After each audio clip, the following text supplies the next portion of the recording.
Hey there, welcome back. I'm here to help you relax tonight. Before we slip into the shadows, like and subscribe to uncover more stories like this. Let me know in the comments where are you listening from and what time is it there. It really brings our community together. Now, dim the lights for that cozy vibe and stick around till the end. Let's dive into the unknown. I pulled into the Twilight Diner parking lot 20 minutes early, watching as a red Honda Civic swerved into a spot near the entrance.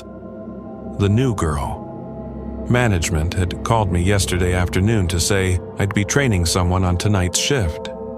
The car door swung open and out stepped a young woman with blonde hair pulled into a messy ponytail, wearing a crisp uniform shirt that still had the factory creases in it. As a single father of 3 kids, I couldn't afford to lose this job. The Twilight Diner paid almost triple what other restaurant chains in Cascade Valley offered, which meant I could actually keep the lights on and put food on the table without choosing between the two. There was a reason for the exceptional pay, of course, but that wasn't something they mentioned during the interview process. The new employee walked toward me with a bright smile, extending her hand as I climbed out of my truck. "Ashley Morgan," she said. "You must be David." I nodded, shaking her hand briefly before heading toward the employee entrance at the back of the building. "David Chen. Just call me Dave. Let's get inside and I'll show you the ropes." The fluorescent lights hummed overhead as I unlocked the back door. The evening manager wouldn't arrive until 6, which gave me 2 hours to cover the basics with Ashley. And by basics, I meant the rules. The very specific rules that kept us alive through the night shift. "So," Ashley said, following me through the kitchen, "Thomas said you've been here a while." 4 years, I answered, hanging my jacket in the employee locker and grabbing my apron. Which means I've outlasted about 19 other employees who didn't take this position seriously. Ashley laughed nervously. "Wow, that's a lot of turnover." I wasn't joking. "All right. Before we get to table service and coffee station training, there are some diner-specific rules you need to know," I said, watching her face carefully. "Rule number 1, never brew coffee in pot number 7, ever. No matter how busy we get or how many pots are empty." Ashley pulled out her phone, opening the Notes app. "Okay, don't use pot 7, is it broken or something?" "It's not broken," I said flatly. "Just don't use it." And rule number 2, if a customer orders the Denver omelet after 2 a.m., you tell them we're out of eggs, even if we have 5 dozen in the walk-in. Her fingers hovered over her phone screen. But won't that make people angry? Getting turned away for something we actually have? Angry customers leave bad reviews, I said. Dead employees don't leave anything. The smile faded from Ashley's face. "Dead employees? What does that mean?" I moved to the coffee station, gesturing for her to follow. 7 months ago, a guy named Marcus ignored that rule. Served a customer the Denver omelet at 2:47 a.m. The customer ate it, paid his bill, and left. Marcus started cleaning the table and found the customer's wallet left behind. When Marcus went outside to catch him, the customer was standing in the parking lot waiting. "That doesn't sound too bad," Ashley said. Marcus approached him, holding the wallet. The customer smiled, thanked him, and touched Marcus's hand. Security footage showed Marcus immediately collapse. When the ambulance arrived, the EMTs said his body temperature was 38 degrees. He'd frozen from the inside out in less than 10 seconds. Ashley's eyes widened. "That's not possible. You're messing with me, right? Like hazing the new girl?" I pulled out my phone, scrolled through my photos and showed her an image. It was a screenshot of a news article from the Cascade Valley Tribune. The headline read, "Local diner employee dies of mysterious hypothermia in July heat wave." "I don't mess around when it comes to the rules," I said, putting my phone away. "Not when I have 3 kids at home who need their dad." Ashley stared at the coffee pots, then back at me. Okay, no pot 7, no Denver omelets after 2 a.m. Got it. Good, let me show you the floor layout. I walked Ashley through the diner, explaining the table sections, how to work the POS system, and the standard rotation for cleaning and restocking. She seemed sharp, asking intelligent questions about order timing and customer service protocols. But every time I mentioned another rule, I could see the skepticism creeping back into her expression. When we reached booth 12 in the back corner, I stopped. Rule 3: this booth stays empty between midnight and 4 a.m. You can seat people here before midnight, but if they're still here at 11:55, you politely tell them we need the booth for a reservation and move them to another table. Ashley looked at the worn red vinyl seats. A reservation at midnight? At a diner? That's what you tell them. But who's the reservation for? You don't want to know, I said. Trust me on that. Before Ashley could ask another question, the kitchen door swung open and Thomas walked in. Our evening manager was a tall man in his 50s with graying hair and tired eyes. He'd worked at the Twilight Diner for 12 years, longer than anyone else currently employed here. "David," he said with a nod, then turned to Ashley. "You must be our new hire. Welcome to the team." "Thank you, sir," Ashley said. "Dave's been showing me around." Thomas's expression remained neutral. "Has he explained the rules?"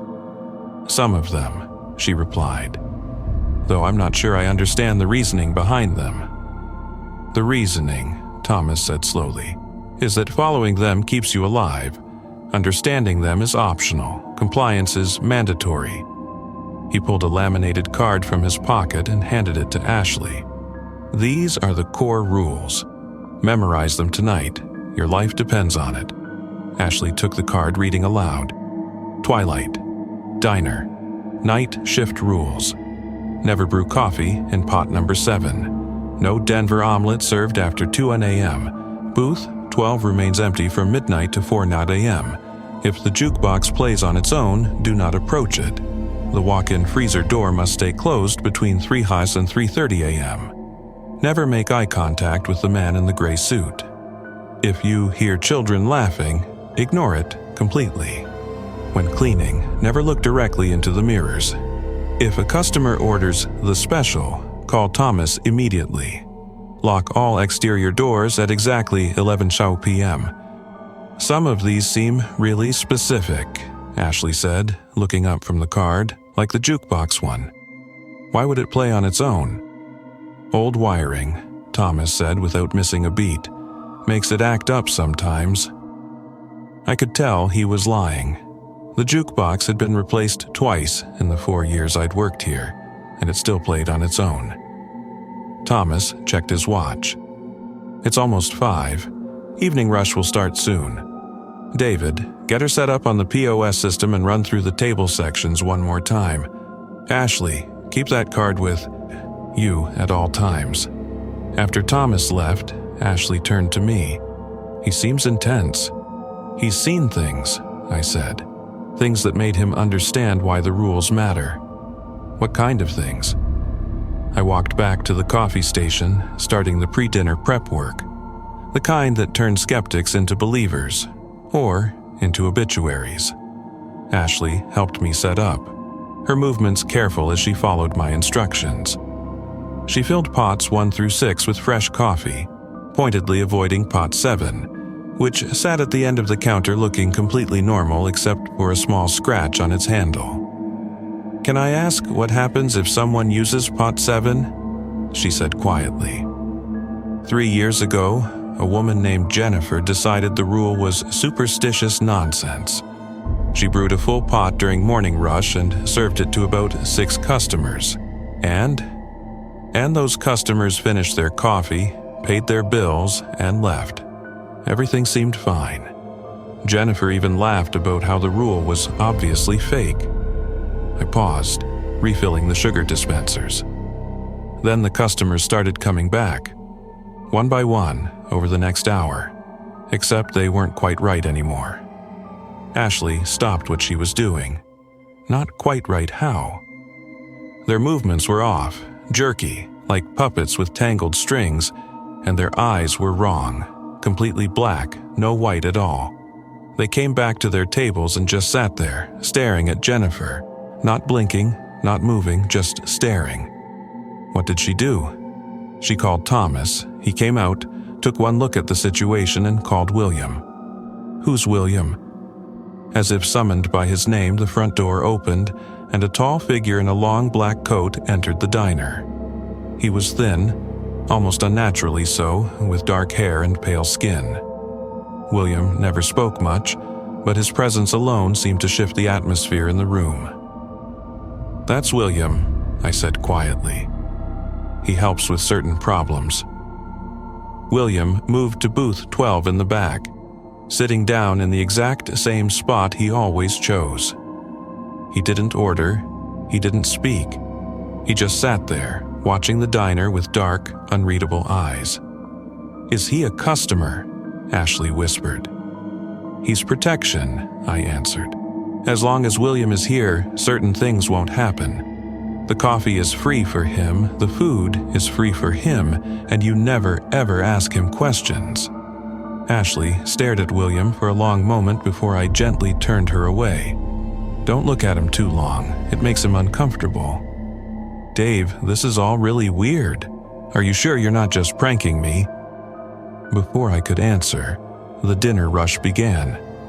Cars filled the parking lot and customers streamed through the door. Ashley handled it well, her waitressing experience from her previous job showing as she took orders, delivered food, and kept the coffee flowing. I watched her carefully, making sure she followed the rules even if she didn't believe in them yet. At 7:30 p.m., a man in a gray suit entered the diner. I immediately grabbed Ashley's arm, pulling her, behind the counter. "Rule 6, I hissed. "Never make eye contact with him." "With who?" "The man in the gray suit. Keep your eyes down when you serve him. Don't look at his face. Don't listen if he tries to talk to you. Take his order, bring his food, and get away from his table as quickly as possible." Ashley glanced toward the door, starting to turn her head to look at him. I put my hand on her chin, physically preventing her from turning. I said, "Don't look." "How am I supposed to take his order if I can't look at him?" "You look at his menu. You look at your notepad. You look at literally anything except his face." The man in the gray suit moved through the diner, his footsteps making no sound on the tile floor. He sat at table 6, directly in Ashley's section. My stomach tightened. Of course he would. "I'll take this one," I said. "No way. You said he's in my section. I can handle it." "Ashley, I'm not going to be scared of some random businessman," she said firmly, grabbing her notepad and walking toward table 6. I followed behind her, ready to intervene if necessary. Ashley approached the table, keeping her eyes on her notepad like I'd instructed. "Good evening. Can I get you something to drink?" Silence. "Sir?" She tried again. "Look at me," a voice said. It sounded like wind through dead trees, dry and crackling. Ashley's head started to lift. I stepped forward, putting myself between her and the man in the gray suit. "The usual, William?" I wasn't looking at his face either, but I could feel his attention shift to me. The temperature around table 6 dropped at least 10 degrees. "The usual," the dry voice confirmed. I pulled Ashley away from the table, back toward the kitchen. She was shaking slightly. "What was that?" she breathed. His voice sounded wrong, like it was coming from far away. "That's why we don't make eye contact," I said. "I'll bring him his order. You stay away from table 6. I prepared the gray suit man's usual order. Black coffee, scrambled eggs, wheat toast, no variation, every single time he appeared. I brought it to his table, set it down without looking up, and walked away quickly. The cold emanating from table 6 followed me for several steps before fading. When I returned to the counter, Ashley was gripping the laminated rule card, reading it over and over. "I think I'm starting to believe you," she said quietly. "Good. Belief keeps you alive." The rest of the evening shift passed without incident. The gray suit man finished his meal, left exact change on the table, and departed at 8:47 p.m. William remained in booth 12, his presence a constant reminder that this wasn't a normal workplace. At 10:00 p.m., Thomas gathered Ashley and me in the kitchen. "Night shift starts in 1 hour. You both ready?" "Yes, sir," I said. Ashley nodded, though she looked nervous. "The rules are more important at night," Thomas continued. "Things happen after dark that don't happen during the day. David, you're in charge of making sure Ashley follows protocol. Ashley, you're in charge of staying alive. Questions? What happens at 11 p.m. exactly?" Ashley asked. "Why do we lock the doors then?" Thomas's expression darkened, because what's already inside needs to stay inside, and what's outside needs to stay outside. "That doesn't really answer my question. It answers it enough," Thomas said. "David, show her the door locking procedure. Every lock, every deadbolt, every chain, and make sure the back entrance is secure too." At 10:55 p.m., I walked Ashley through the diner, checking each exit. We had 2 customers still finishing their meals, and I politely informed them we'd need to lock up at 11, but they were welcome to stay and finish eating. Both customers paid quickly and left at 10:58 p.m. At exactly 11 p.m., I locked the front entrance. Deadbolt, chain. Secondary deadbolt that most people didn't even notice was there. Then I moved to the back entrance and repeated the process. "We're locked in?" Ashley asked. "We're locked in, and everything else is locked out.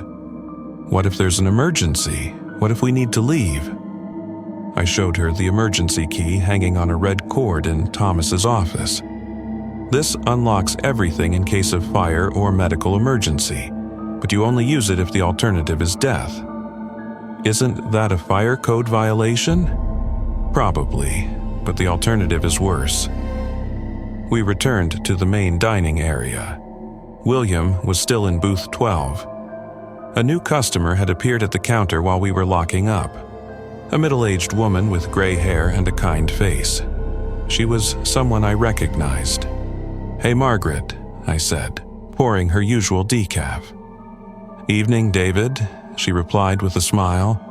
"Training a new girl?" "This is Ashley. Ashley, this is Margaret. She's a regular." Ashley smiled. "Nice to meet you." "Likewise, dear.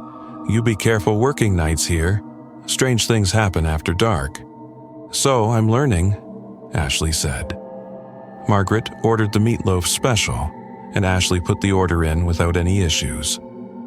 We settled into the quiet rhythm of night shift work.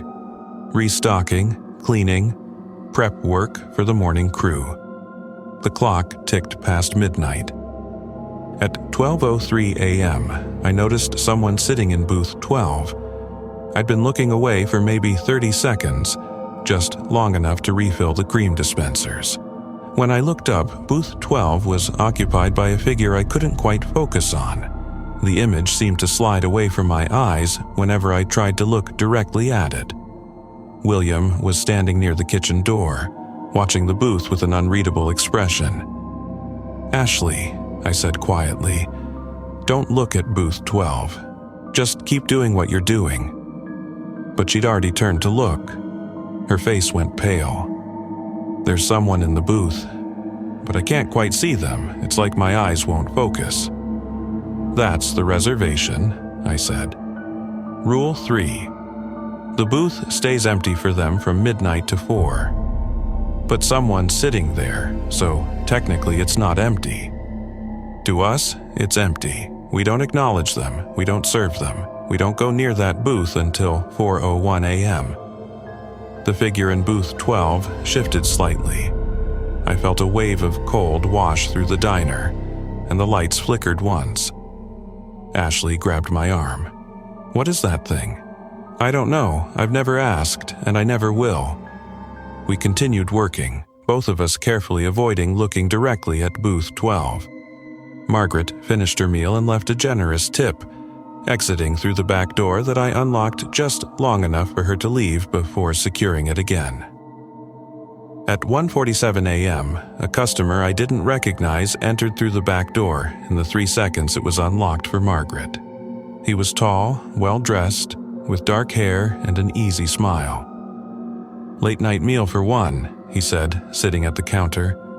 I handed him a menu, feeling uneasy. Something about this customer felt wrong, but I couldn't identify what. "What can I get you?" Ashley asked, pulling out her notepad. The man smiled wider. "I'll have the Denver omelet."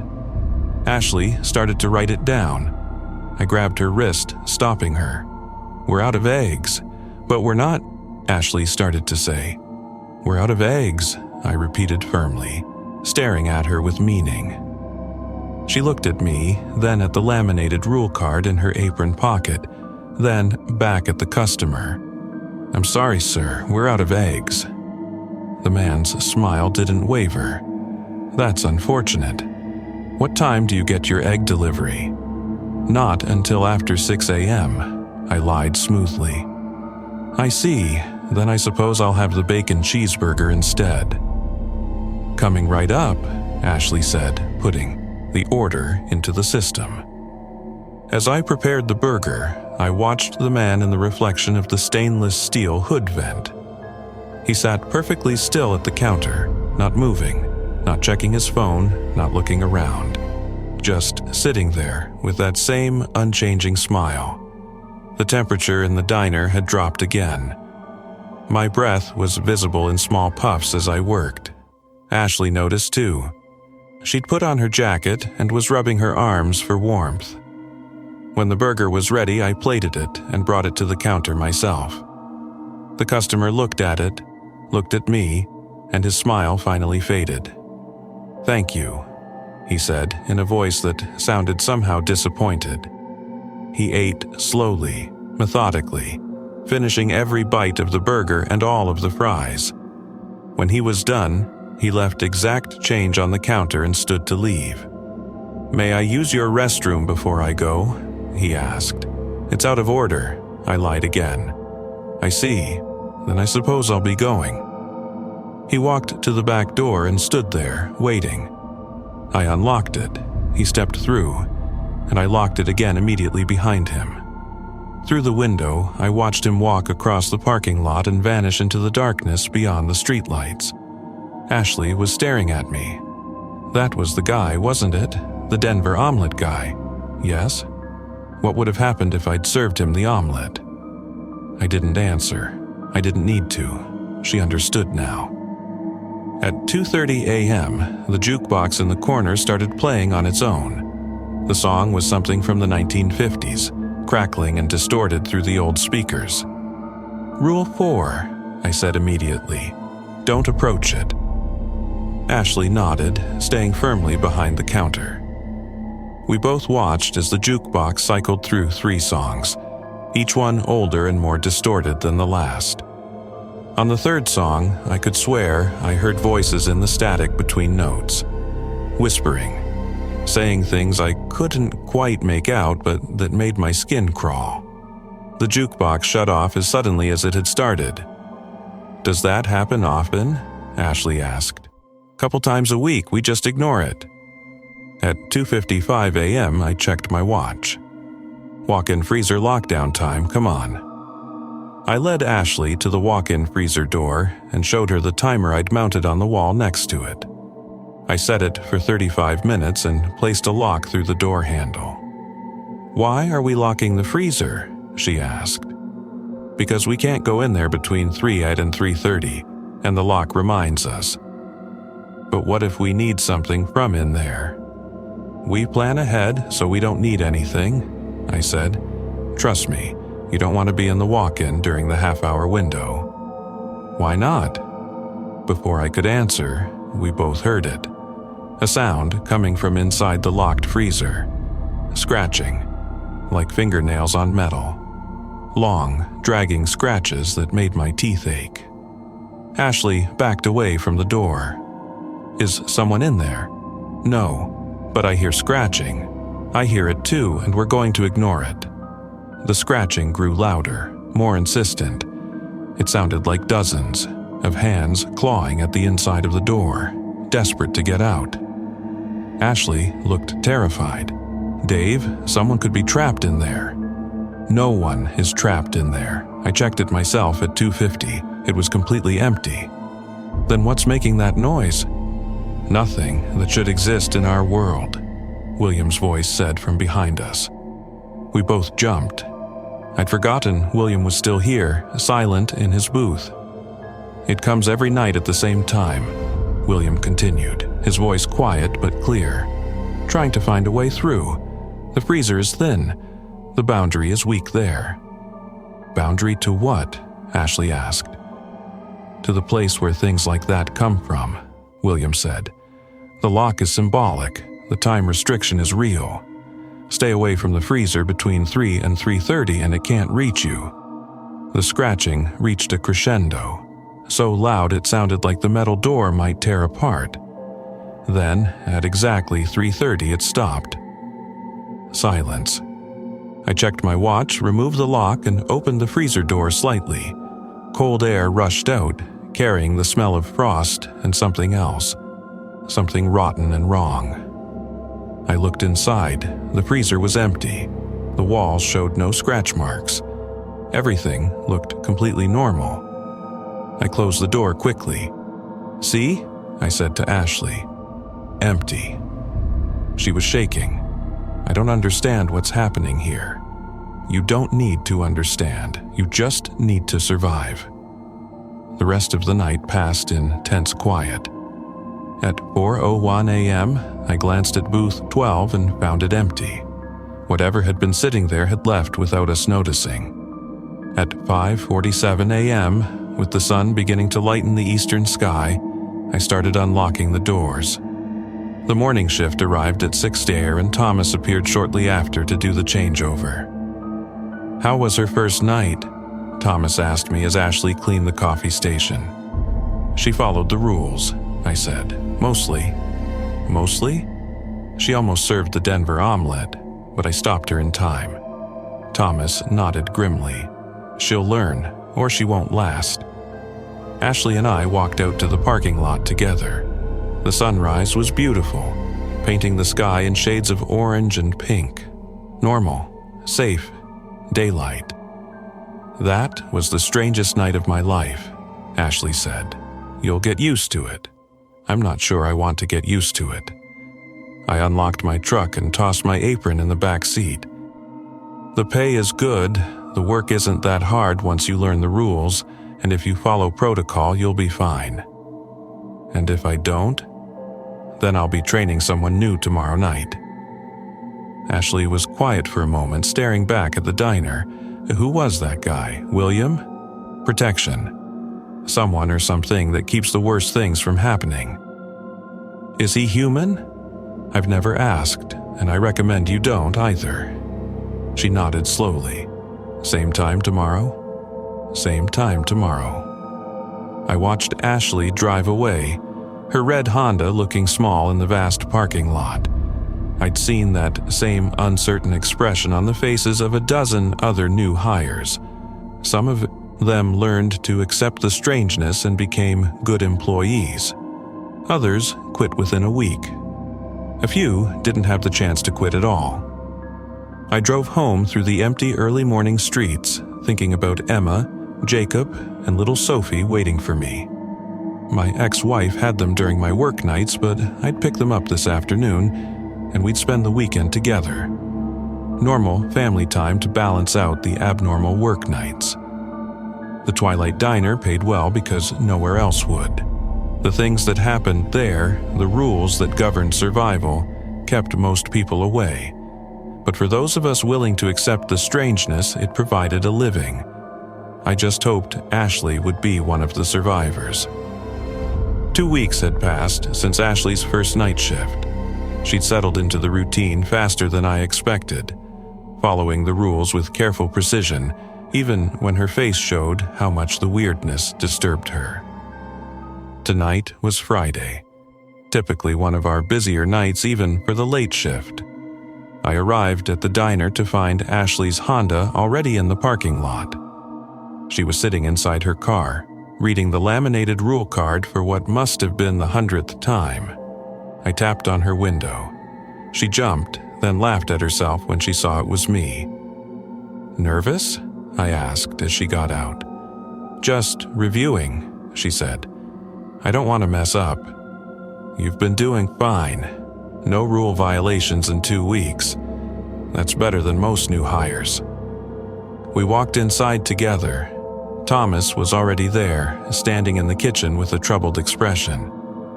"Problem?" I asked. Thomas looked up. "We might have one tonight. I got a call from corporate. They're sending someone to do a late-night quality inspection." My stomach dropped. "When?" "Could be any time between midnight and 4 a.m. They want to see how we run the overnight shift without advance notice." Ashley looked confused. "Isn't that a good thing? We follow all the protocols." "We follow our protocols," Thomas said carefully. "Corporate doesn't know about the rules, and they wouldn't believe us if we told them." "So, what do we do if the inspector shows up during one of the events?" I asked. Thomas rubbed his face tiredly. "We do our best to keep them safe while maintaining normal operations. David, you're the most experienced night employee we have. Keep an eye on both Ashley and the inspector. Don't let either of them break the rules." "Yes, sir." The evening shift started normally. We had a steady stream of customers, and Ashley handled her tables with growing confidence. William arrived at his usual time, taking his seat in booth 12 without a word. The gray suit man didn't appear, which was a relief. At 10:55 p.m., I began the door locking procedure. Our last 2 customers left at 10:57, and I secured all the entrances right at 11 p.m. Midnight came and went. The figure appeared in booth 12 right on schedule, impossible to focus on, existing in the space between what our eyes could register. Ashley and I gave the booth a wide berth. At 12:47 a.m., headlights swept across the parking lot. A silver sedan parked near the entrance, and a woman in a business suit got out, carrying a clipboard and tablet. She tried the front door, found it locked, knocked sharply. I looked at Thomas, who had emerged from his office. "We have to let her in," he said quietly. "But once she's in, she stays in until 5 a.m. Make that clear." I unlocked the door. The woman stepped inside, looking around the diner with a critical eye. "I'm Jennifer Park, Regional Quality Inspector," she said. "I'm here for the overnight assessment." "Welcome," Thomas said smoothly. "I'm Thomas Wright, Night Manager. This is David Chen and Ashley Morgan, our night shift servers. Please have a seat anywhere you'd like." Jennifer chose a booth near the window. Not booth 12, thankfully. "I'll just observe your normal operations," she said. "Pretend I'm not here." That would be difficult, but I nodded and brought her a coffee. Ashley took her order, a simple grilled cheese and tomato soup. Everything seemed fine until 1:23 a.m., when Jennifer stood up from her booth. "I need to see your kitchen operations," she announced. Thomas intercepted her smoothly. "Of course, let me give you the full tour." But as they walked toward the kitchen, Jennifer paused by the coffee station, her eyes fixed on pot number 7. "This pot is empty," she observed. "Why isn't it in use during service?" "Equipment malfunction," I lied quickly.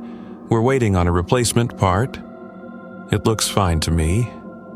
She reached for the pot. I stepped between her and the coffee station. "It's not safe to use, there's a short in the heating element." Jennifer frowned at me. "I'm going to need to document that. OSHA requires faulty equipment to be properly labeled and removed from the service area." She pulled out her tablet and started typing. My heart was pounding. If she insisted on testing the pot, on brewing coffee in it, we'd have a serious problem. Thomas caught my eye and gave a subtle shake of his head. He was telling me to back off, let her write her report. Maybe, if we were lucky, she'd just note it and move on. Jennifer finished typing. I'll need to see the walk-in freezer as well. Food storage compliance is part of my assessment. I checked my watch. 1:31 a.m. We had over an hour before the freezer lockdown. Right this way, Thomas said, leading her to the back. While they were inspecting the freezer, I pulled Ashley aside. If she tries to use pot 7, you stop her. I don't care how, just stop her. How am I supposed to stop a regional inspector? Spill something on her. Cause a distraction. Break the pot if you have to, but don't let her brew coffee in it. Ashley nodded, looking scared but determined. Thomas and Jennifer returned from the freezer. She made several notes on her tablet, commenting on proper temperature maintenance and organization. Your storage protocols appear adequate, she said. Now, I'd like to observe a full service cycle. Do you typically get customers at this hour? As if on cue, the back door rattled. Someone was trying to get in. I went to the door and looked through the window. An elderly man stood outside, looking confused and lost. I didn't recognize him. We're closed to new customers, I called through the door. Please, the old man said, his voice muffled but audible. I'm lost. I just need to use a phone. Jennifer was behind me suddenly. Why aren't you letting him in? He needs help. We lock the doors at 11:00 p.m. per safety protocol, I explained. No new customers until 5 a.m. That's ridiculous. The man is clearly in distress. She reached for the lock. I blocked her hand. Ma'am, I can't let you unlock that door. I'm a regional inspector, and I'm ordering you to let that man inside. Thomas appeared. Miss Park, our door policy is absolute. It's for the safety of our employees and existing customers. However, I can call 911 and report the gentleman needs assistance. He's standing right there. Just let him in. The old man knocked on the door again, harder this time. Please, I'm so cold. Jennifer pulled out her phone. I'm calling my supervisor. This is completely unacceptable customer service. While she was distracted with her call, I looked closely at the old man through the window. His clothes were from a different era, maybe the 1970s, and his feet weren't quite touching the ground. Thomas, I whispered, look at his feet. Thomas glanced through the window and his face went pale. Keep that door locked. The old man's knocking became more insistent. Each impact sounded wrong, like metal on wood rather than flesh and bone. Jennifer finished her call. My supervisor is sending someone else to complete this inspection. Your door policy is a clear violation of public accommodation laws. The gentleman at the door isn't alive, Thomas said flatly. Jennifer stared at him. Excuse me? Look at his feet. He's floating 3 inches off the ground. And his knocking sounds like metal because his bones are no longer solid. That isn't a person anymore. It's something wearing a person's shape. That's insane, Jennifer said. But she looked through the window anyway. The old man smiled at her. His mouth opened far too wide, revealing rows of teeth that no human should possess. Jennifer stumbled backward with a gasp. The knocking stopped. The old man tilted his head at an unnatural angle, studying us through the glass. Then he simply faded away, like smoke dispersing in wind. What the hell was that? Jennifer whispered. That, Thomas said, is why we lock the doors at 11:00 p.m. Jennifer stood frozen, her tablet hanging loosely in her hand. Ashley had gone very pale. Let me show you something, Thomas said to Jennifer. He pulled the laminated rule card from his pocket. These are our real protocols, the ones that keep people alive. Jennifer read the card, her hand shaking slightly. This is a joke, some kind of elaborate prank. "You saw what was at the door," Thomas said calmly. "That wasn't a prank." Before Jennifer could respond, the jukebox started playing. The distorted 1950s music filled the diner, crackling and wrong.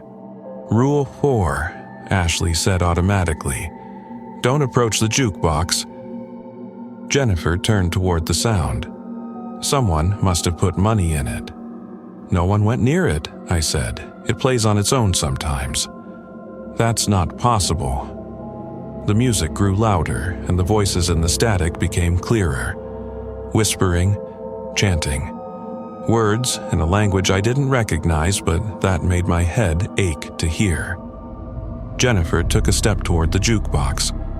"Don't," William said from booth 12. We all turned. I'd almost forgotten he was there. Jennifer stared at William. "Who are you?" "Someone who keeps things from getting worse," William replied. He stood, moving between Jennifer and the jukebox with smooth, gliding steps. "The music isn't for you. If you approach it, you'll hear things meant for other ears, things that will break your mind." "This is insane," Jennifer said, but she stopped walking toward the jukebox. The music played for another minute before shutting off abruptly. I checked my watch. 2:47 a.m. Almost time for the freezer lockdown. "Miss Park," I said, "I need you to sit down and stay in your booth. For the next 45 minutes, things are going to get strange. Don't approach the walk-in freezer, don't use Coffee Pot 7. Don't make eye contact with any customer who might enter wearing a gray suit. Just sit still and let us do our jobs." Jennifer looked at me, then at Thomas, then at William. "You're all serious?" "Completely," Thomas confirmed. She sat down heavily in her booth. "I don't understand what's happening." "You don't need to understand," I said. "You just need to survive until morning." At 2:55 a.m., I locked the walk-in freezer and set the timer. Right on schedule, the scratching started. Loud, insistent, desperate. Jennifer heard it. Her eyes went wide. "What is that?" "Something that wants to get out," Ashley said quietly. "But it can't, not as long as the door stays locked." The scratching intensified. It sounded like hundreds of claws now, tearing at the metal from the inside. The door shook in its frame. Jennifer stood up.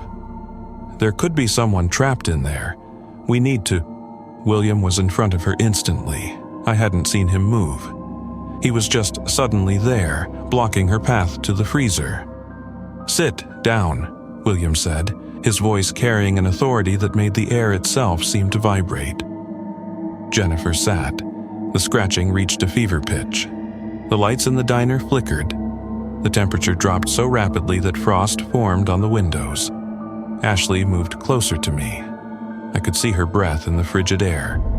And then, at exactly 3:30 a.m., the scratching stopped. The temperature began to rise. The frost on the windows melted, running down the glass in small rivulets. I removed the lock from the freezer door. "Don't open it," Jennifer said. "I have to check it." I pulled the door open slightly. Cold air rushed out, but nothing else. The freezer was empty, no scratch marks on the interior walls, no sign that anything had been inside at all. I closed the door and looked at Jennifer. "See? Empty." She was crying quietly. "I don't understand any of this." "Neither do we," Thomas said gently, "but we've learned to accept it." The rest of the night passed without incident. Jennifer sat in her booth, sipping coffee and staring at nothing. At 5:30 a.m., as the sun rose and the morning shift started arriving, she stood up shakily.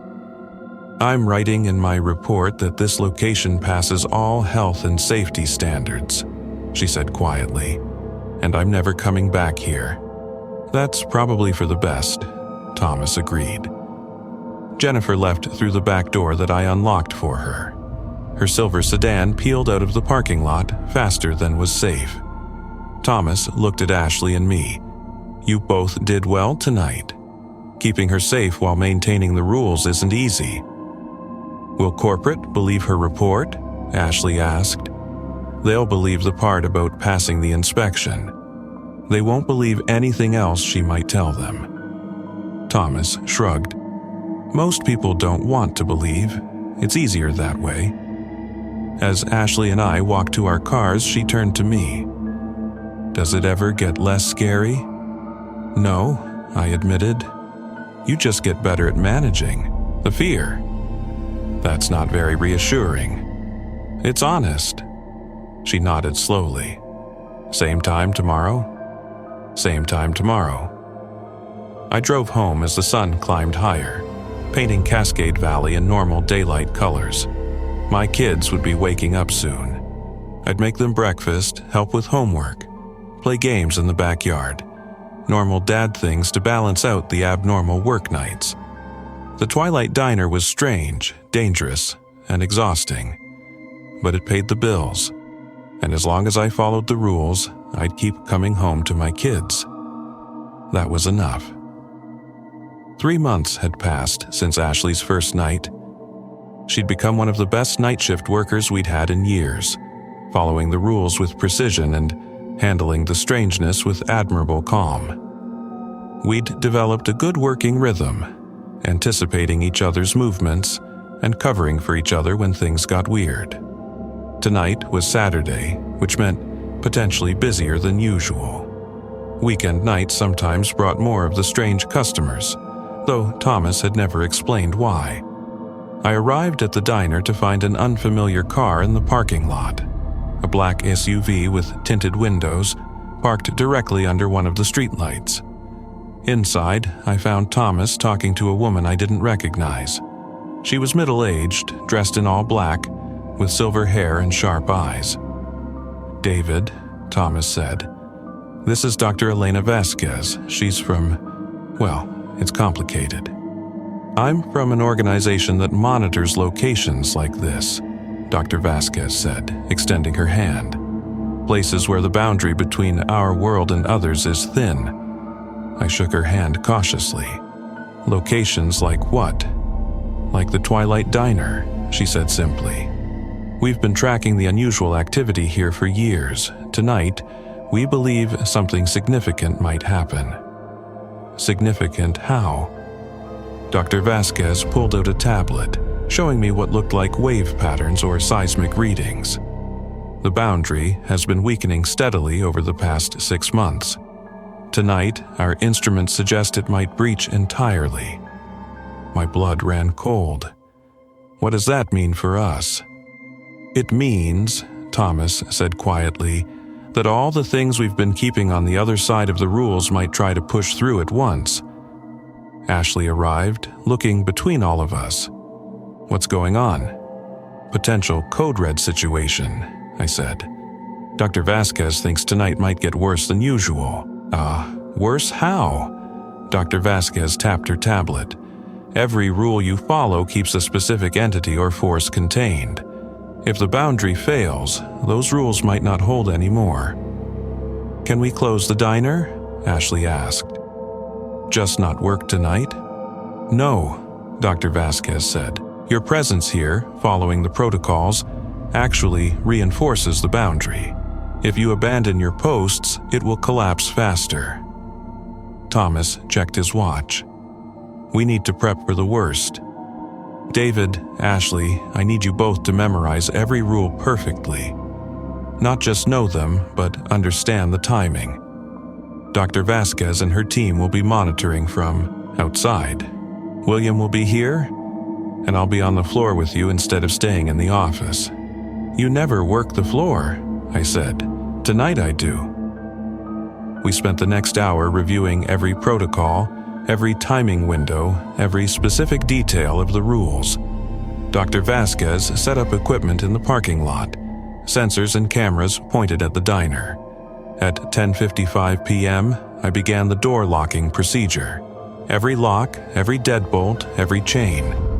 I checked them twice. At 11:00 p.m. exactly, the locks engaged. And immediately, something started pounding on the front door. Not knocking, pounding. like something massive throwing its weight against the reinforced glass. The door held, but I could see cracks starting to form in the frame.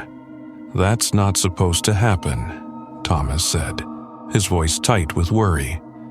William appeared, moving to stand before the front entrance. He raised one hand, palm out, and the pounding stopped. The cracks in the frame sealed themselves, wood and metal reforming as if they'd never been damaged.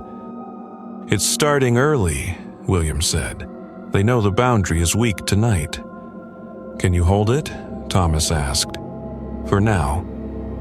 The evening felt wrong from the start. The air inside the diner was too thick, too heavy. Sound seemed muffled and distant, and the shadows in the corners were darker than they should be, even with all the lights on. At 11:47 p.m., our first customer appeared. I say appeared because I didn't see him enter. One moment, the diner was empty except for us and William. The next moment, a man was sitting at the counter. He looked normal enough.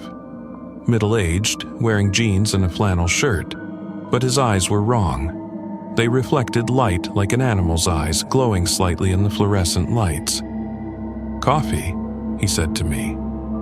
I poured him a cup, my hand steady despite my racing heart. "Anything else?" "The Denver omelet," he said with a smile that showed too many teeth. "We're out of eggs." "Are you?"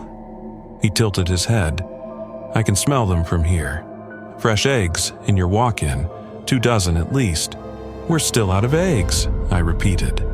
The man's smile widened impossibly far. "You're a better liar than the last one." He hesitated. "Doubt is delicious." Ashley was watching from across the diner, her hand on the phone ready to call Thomas. The man sipped his coffee slowly. Each sip seemed to take minutes. Finally, he set down the empty cup. "I'll have the bacon cheeseburger then." I prepared it quickly, my movements automatic from months of repetition. When I brought him the plate, he looked at it with something like disappointment. "You follow the rules so perfectly," he said. "It makes things less fun." He ate in silence, paid in exact change, and stood to leave. But instead of going to the door, he walked toward the bathrooms. "Restroom is out of order," I lied. "Is it?" He smiled again. "Or is that just another rule?" Before I could respond, William was there, standing between the man and the bathroom hallway. "You've had your meal," William said. "Now leave." The two faced each other for a long moment. The air between them seemed to shimmer and distort. Finally, the customer laughed. "Fine, I'll leave. But the night is young, and the walls are thin." He walked to the back door. I unlocked it and he stepped through. As I locked it behind him, I saw him look back at me through the window. "Soon," he mouthed silently. Then he was gone. "That was bad," Ashley said, appearing at my elbow. "That was worse than usual." "It's going to get worse," Thomas confirmed, emerging from the kitchen. "That was a test. They're probing for weaknesses." At midnight exactly, booth 12 should have gained its usual occupant. But tonight, the figure didn't appear. Instead, all 12 booths suddenly had occupants. Shadowy forms that my eyes couldn't quite focus on, sitting in every booth in the diner. "That's not right," I said. "That's not how it works." "The rules are breaking down." Dr. Vasquez's voice came through a speaker Thomas had set up. "The boundary is failing faster than we projected." William stood in the center of the diner, looking at all the occupied booths. "Stay behind the counter, all of you. Don't go near any of the booths." We retreated to the counter area. Ashley, Thomas, and I stood together, watching as the shadow figures sat motionless in the booths.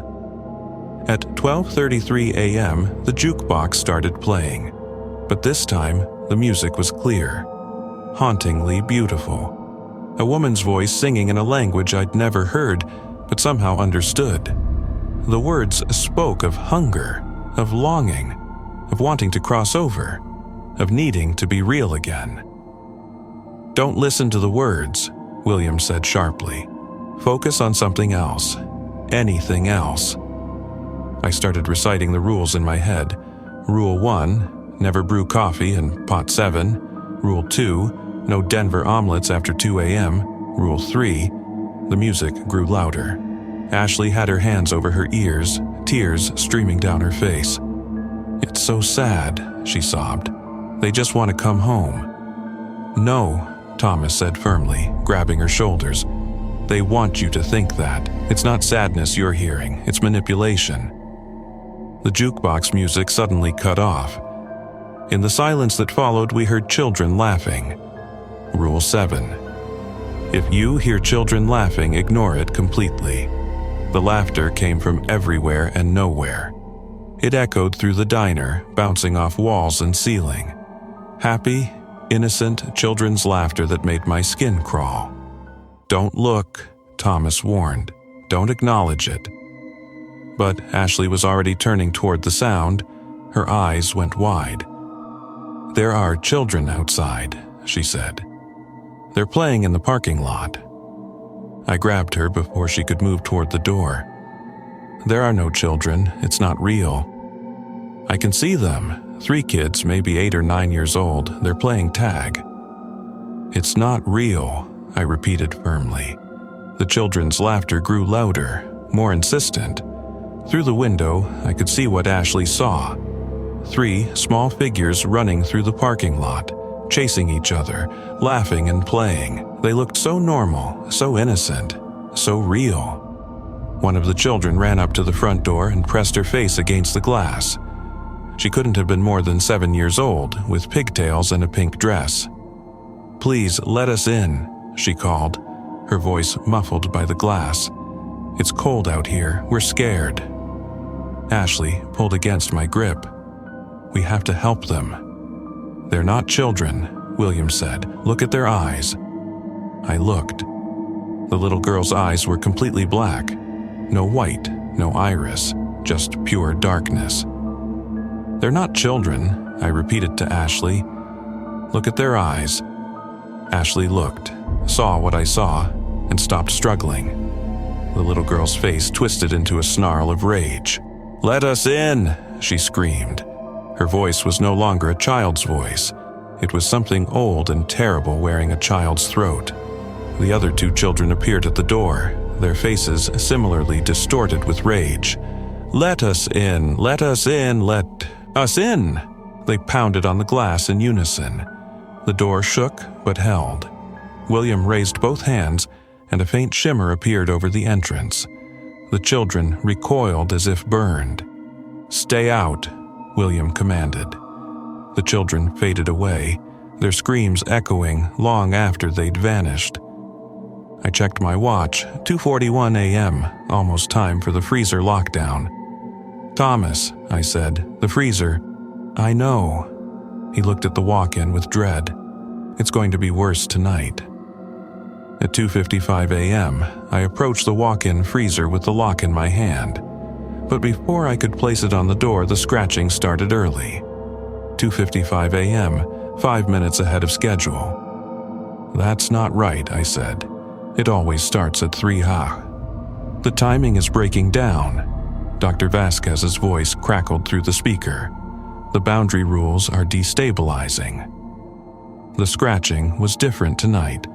Louder, more aggressive. And underneath it I could hear voices. Human voices, screaming.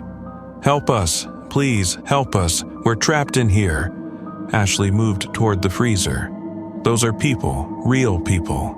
Thomas grabbed her. "They're not people. It's mimicking human voices." "But what if they are? What if someone's actually trapped?" "No one is in there," I said firmly. I checked it at 2:50. It was empty. The voices grew more desperate. A man's voice, a woman's voice, a child's voice, all screaming for help, all begging to be let out. My hands shook as I tried to place the lock through the handle. The door was vibrating violently, the metal rattling so hard I thought the bolts might shear off. "Please, my daughter is in here with me. She's only 5. Please." I looked at Thomas. I can't do this, if there's even a chance." "There isn't," William said, suddenly beside me. He took the lock from my trembling hands and secured it himself. "What's in there knows your weaknesses. It knows you're a father. It's using that against you." The voices changed, became familiar. "Daddy? Daddy, why won't you help me?"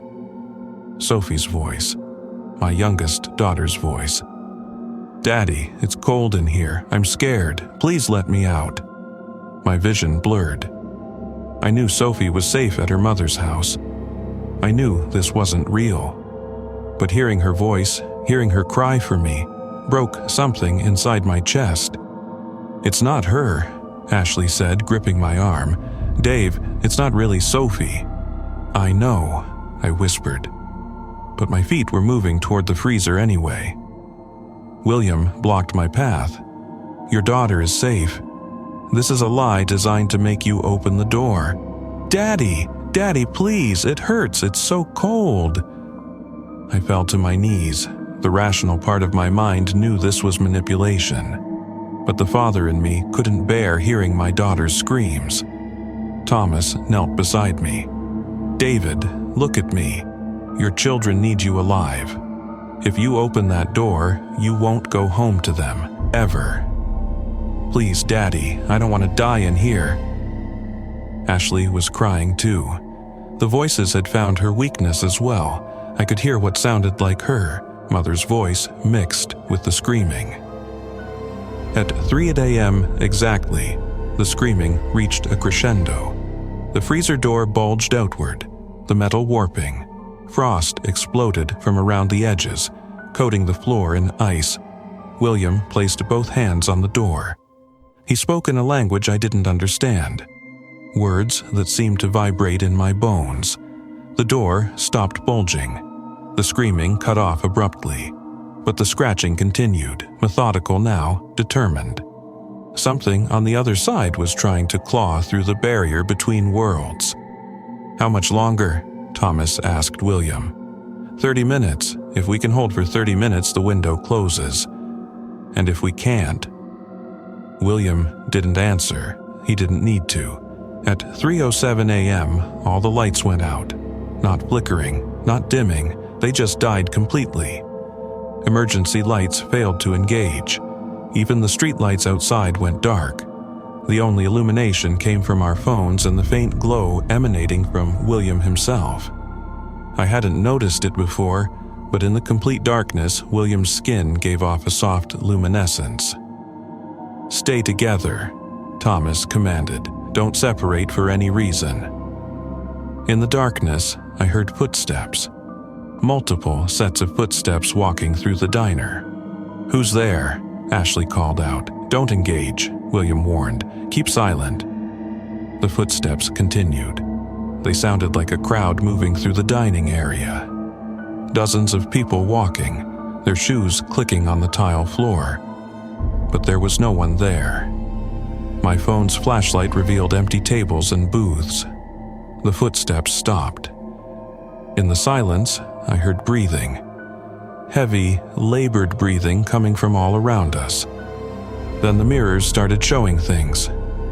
I'd been careful not to look directly into them, per Rule 8.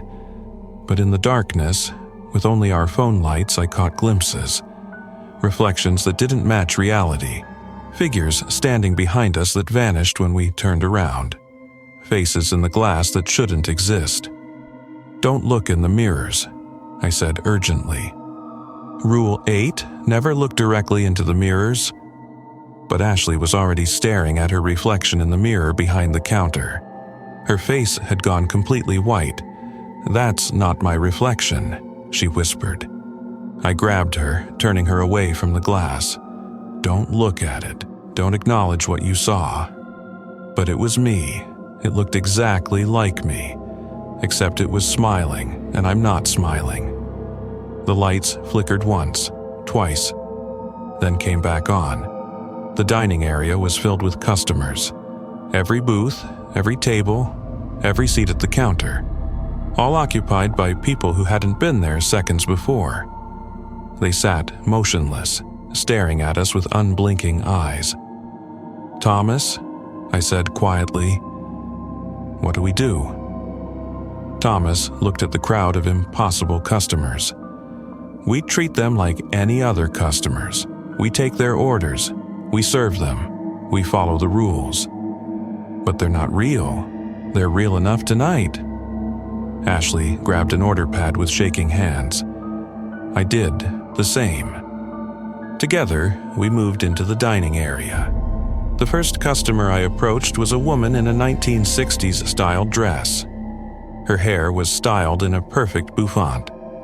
Her makeup was flawless, but her skin had a gray tinge, and she didn't appear to be breathing. "What can I get you?" I asked, keeping my voice steady. She stared at me for a long moment before speaking. "Coffee? Black. Anything else?" "The Denver omelet." My pen froze above the order pad. "We're out of eggs." Her head tilted slowly to the side like a bird studying prey. "Are you certain?" "Completely certain." "Pity." She smiled, showing teeth that were just slightly too sharp. "Then I'll have the pancakes." I wrote down her order and moved to the next table. A man in a military uniform from World War II. A teenage girl in 1980s punk clothing. An elderly couple dressed for church in attire from the 1930s. All of them ordered food from different eras. All of them were clearly not alive. But we took their orders. We brought them coffee. We served them meals. And none of them ate. They just sat there, holding their forks, moving food around their plates, going through the motions of eating without actually consuming anything. At 3:22 a.m., a customer at table 9 raised his hand. He was wearing a gray suit. I felt my blood turn to ice. "Ashley," I hissed, "don't look at his face, get Thomas." But Ashley was already approaching the table, her order pad ready. She hadn't recognized the gray suit in the dim lighting. "What can I?" she started to say. "Look at me," the gray suit man said in that crackling, dead leaf voice. Ashley's head started to lift. I ran, crossed the dining room in 4 strides, grabbed Ashley's chin and physically held her head down. "Rule 6, I said urgently. "Never make eye contact." The temperature around table 9 dropped so fast that frost formed on the water glasses. My breath came out in white clouds. "She works here," the gray suit man said. "She should look at her customers." "She doesn't need to see your face to take your order," I replied, keeping my own eyes fixed on the table surface. "But I want her to see me. I want her to really see what I am." "Your usual?" I asked, ignoring his statement. A long pause. The cold intensified. Ice crystals formed on my skin. "My usual," he finally agreed. I pulled Ashley away from the table. She was shaking violently, whether from cold or fear I couldn't tell. "That was him," she gasped. "That was the gray suit man. I almost looked. But you didn't. That's what matters." I prepared his usual order with numb fingers. Black coffee, scrambled eggs, wheat toast. I brought it to table 9, set it down without looking up, and retreated quickly. The freezer was still rattling, the scratching continuous now. William remained standing guard in front of it, his hands pressed against the metal. At 3:28 a.m., with 2 minutes left in the window, the freezer door began to glow. A sickly green light seeped out around the edges. "It's breaking through," William said, strain evident in his voice for the first time. "I can't hold it much longer." Dr. Vasquez's voice came through the speaker, tight with panic. "The boundary readings are critical. Whatever's on the other side is pushing hard." "What do we do?" Thomas asked.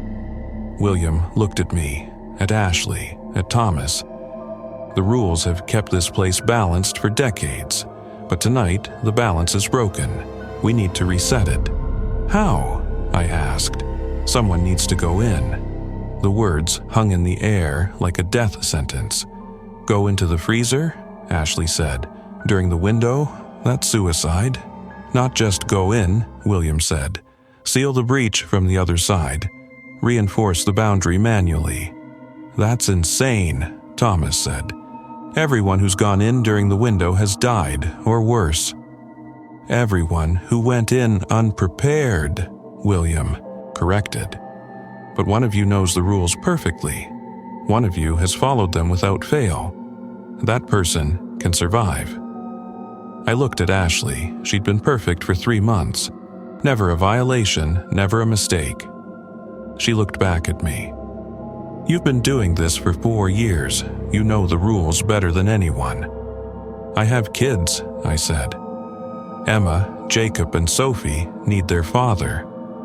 And I have a mother who needs me, Ashley replied, and a younger brother I'm putting through college. We both looked at Thomas. He shook his head. I'm the manager. I have institutional knowledge that can't be replaced. If I go, this place falls apart. Then we draw straws, Ashley said. No. William's voice was firm. It has to be voluntary. The boundary recognizes sacrifice. Forced action won't work. I thought about my kids, about Emma's school play next week, about Jacob's soccer game on Saturday, about Sophie's bedtime stories that she always begged me to read. I thought about coming home every morning, making breakfast, being a normal dad with a weird job. Then I thought about what would happen if we failed. If the boundary collapsed completely, the things inside the freezer wouldn't stop at the diner. They'd spread into Cascade Valley, to other towns, other cities. Eventually, they'd reach my ex-wife's house, where my children slept. I'll do it, I said. Dave, no, Ashley started. I'll do it, I repeated firmly. But someone needs to promise me they'll check on my kids if I don't make it back, make sure they're okay. Thomas nodded. You have my word. William approached me. He pulled something from his coat. A small stone that glowed with the same faint light as his skin. Hold this, he said. It will protect you from the worst of what's in there. But you need to reach the back wall of the freezer. There's a mark there, a symbol carved into the metal. Place the stone against it and speak these words. He whispered a phrase in that same incomprehensible language he'd used earlier, made me repeat it 3 times until I had it perfect. How long do I have? I asked. 2 minutes. At 3:30, the window closes. If you're still inside after that, you'll be trapped with them.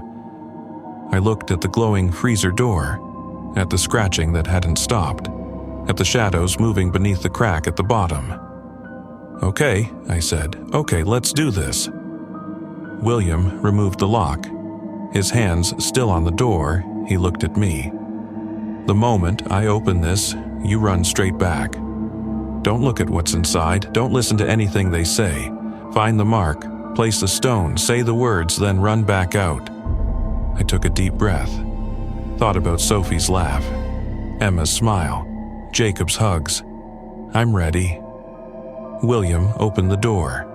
Cold hit me like a physical blow, not just temperature but wrongness.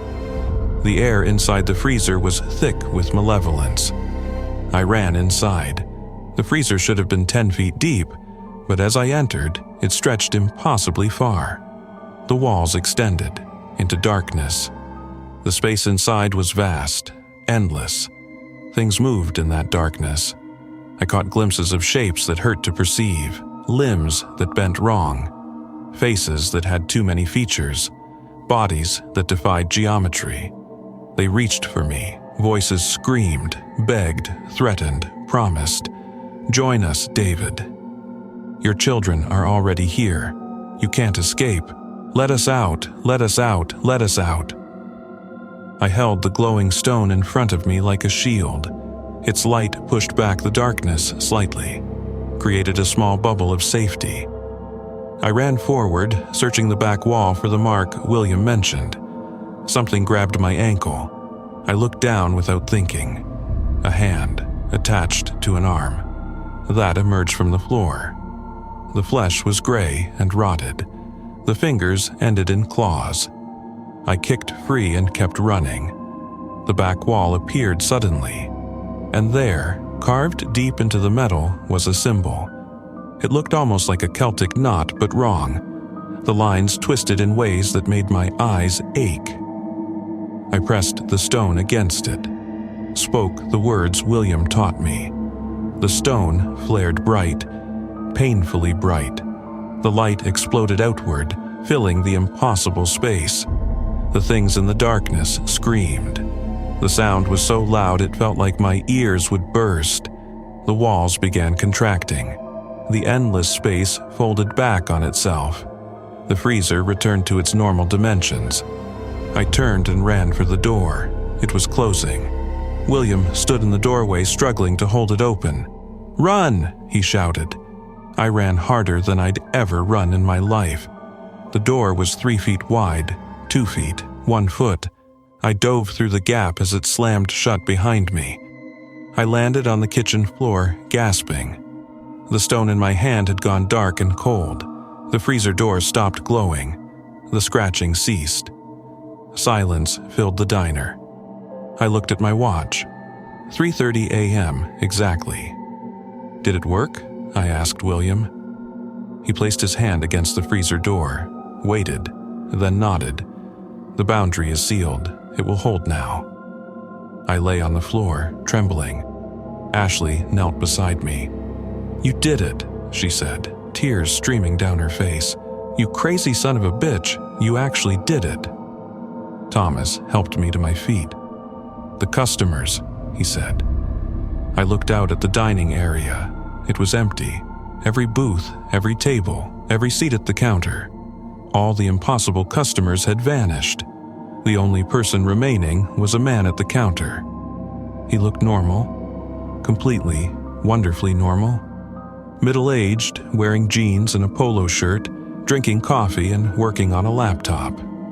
"When did he come in?" I asked. "Right at 3:30, Ashley said.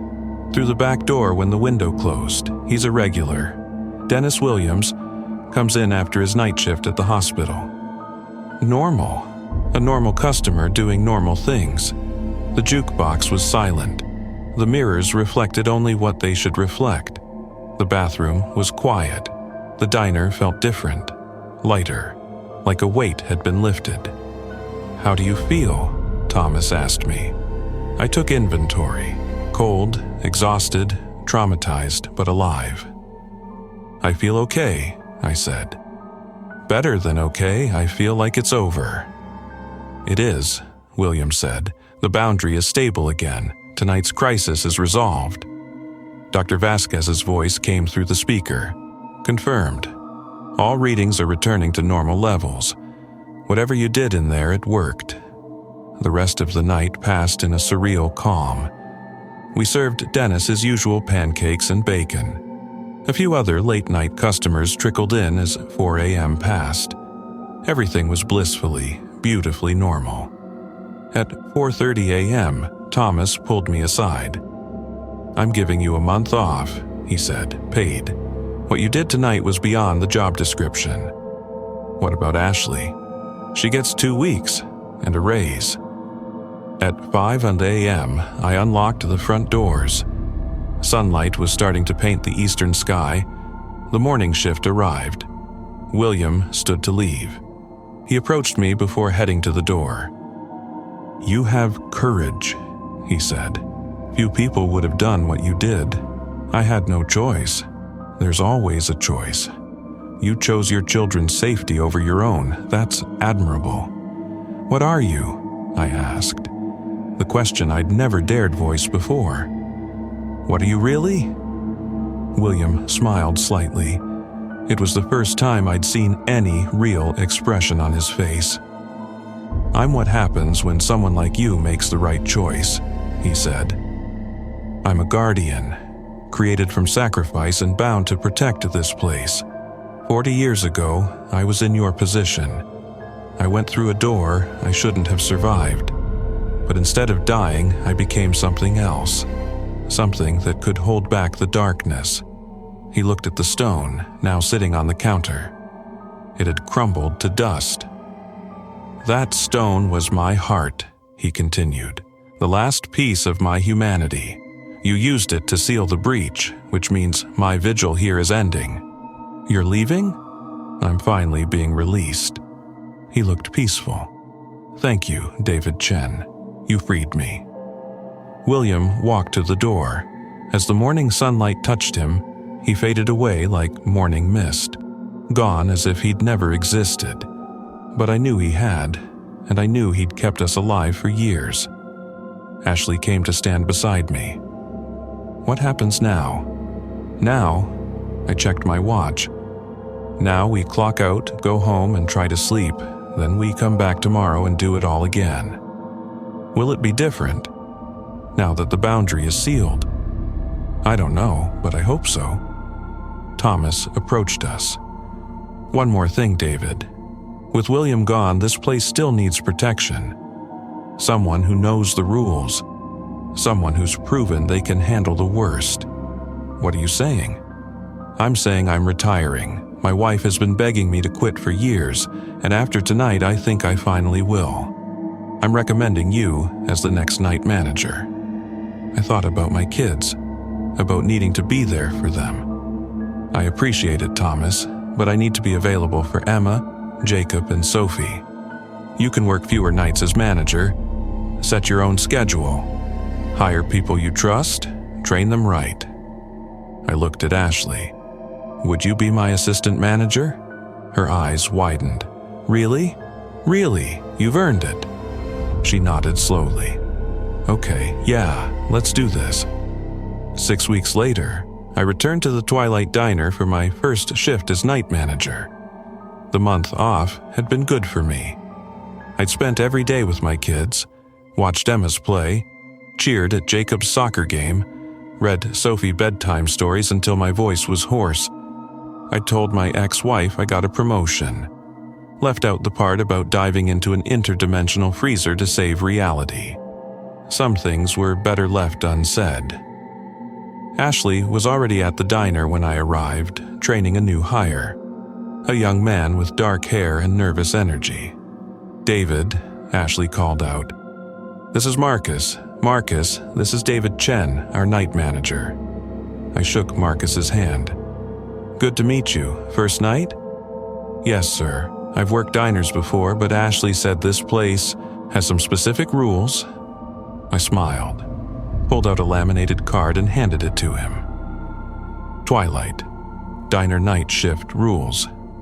The same 10 rules. Eternal. Necessary.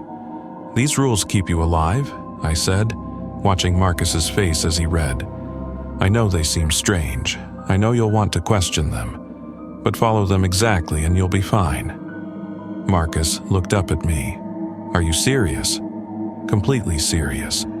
But these are like urban legends, haunted diners, and forbidden coffee pots." Ashley caught my eye. I saw my own skepticism from 6 months ago reflected in her expression. "Let me tell you a story," I said to Marcus, "about what happens when people don't follow the rules." As I walked him through the diner, explaining each rule with examples and warnings, I felt the weight of responsibility. This place was in my care now. These employees were my responsibility. But I also felt something else: purpose, understanding. The Twilight Diner sat on a thin place where the walls between worlds were weak. The rules weren't arbitrary. They were a framework that held back chaos. And now I was the keeper of that framework. At 10:55 p.m., I began the door locking procedure. Every lock, every deadbolt, every chain. At 11:00 p.m. exactly, the locks engaged. The diner was secure, the rules were in place, the night shift had begun. Marcus watched nervously as Ashley showed him the coffee station. Showed him pot number 7 and explained why it stayed empty. "You'll see things tonight that don't make sense," I told him. "Things that shouldn't exist. But if you follow the rules, you'll be okay. Trust me on that." "How do you know?" Marcus asked. "Because I've been where you are. I've doubted. I've been scared. I've faced things that should have killed me. I looked at the back wall where the walk-in freezer hummed quietly. Normal, safe, but the rules work, and as long as we follow them, we survive. The night stretched ahead of us. Unknown, dangerous, but manageable, because we had the rules, and we had each other. And sometimes that's enough. At midnight, booth 12 remained empty. No shadowy figure appeared. The boundary was holding. At 2:15 a.m., a customer ordered a Denver omelet. We told them we were out of eggs. They ordered something else without complaint. At 3:00 a.m., the walk-in freezer stayed silent. No scratching, no voices, no glowing. Everything worked exactly as it should. Marcus made it through his first night without incident. As the sun rose and we unlocked the doors, he looked at me with wide eyes. "That was the strangest night of my life," he said. "You'll get used to it," I replied. "I'm not sure I want to." I smiled. "The pay is good, the work isn't that hard once you learn the rules, and if you follow protocol, you'll be fine. And if I don't, then Ashley will be training someone new tomorrow night." Marcus drove away as the morning shift took over. Ashley and I stood in the parking lot, watching the sunrise paint Cascade Valley in shades of gold and pink. "Think he'll last?" Ashley asked. "I think so. He's nervous, but he listens. That's more important than bravery. Do you miss William?" I thought about the tall figure in the black coat, the silent guardian who'd watched over us for so long. "Every night," I admitted. "But I understand now why he stayed. Why he gave up his life to protect this place. Would you do it, if you had to make his choice?" I thought about the freezer, about the stone that had been William's heart, about 40 years of lonely vigil, watching but never living. "I hope I never have to find out," I said honestly. "But if it meant protecting my kids, protecting people like Marcus who don't understand what they're walking into, yeah, I probably would." Ashley nodded. "That's why you're the right person for this job." We got in our cars and drove home, me to my kids, her to her family. Both of us carrying the secret of what really happened at the Twilight Diner. The rules remained. The boundary held. The night shift continued. And somewhere out there, in whatever place guardians go when their service ends, I hoped William had finally found peace. The Twilight Diner would be there tomorrow night, and the night after, and every night after that. Someone had to work the late shift. Someone had to follow the rules. Someone had to stand guard at the thin places where reality wore through. For now, that someone was me. Was Ashley, was Marcus. And when our time came to pass the torch, we'd train the next generation. Teach them the rules, prepare them for the strangeness. Because that's what you did when you worked the night shift at the Twilight Diner. You survived, you protected, you endured, and you never, ever brewed coffee in pot number 7. And that's how it ended, or so we assume for now. If this tale kept you on edge, like and share it with a friend who dares to listen, then subscribe for more eerie nights like this one. Thanks for unwinding with me. Sleep tight if you can, and remember, follow the rules. Always.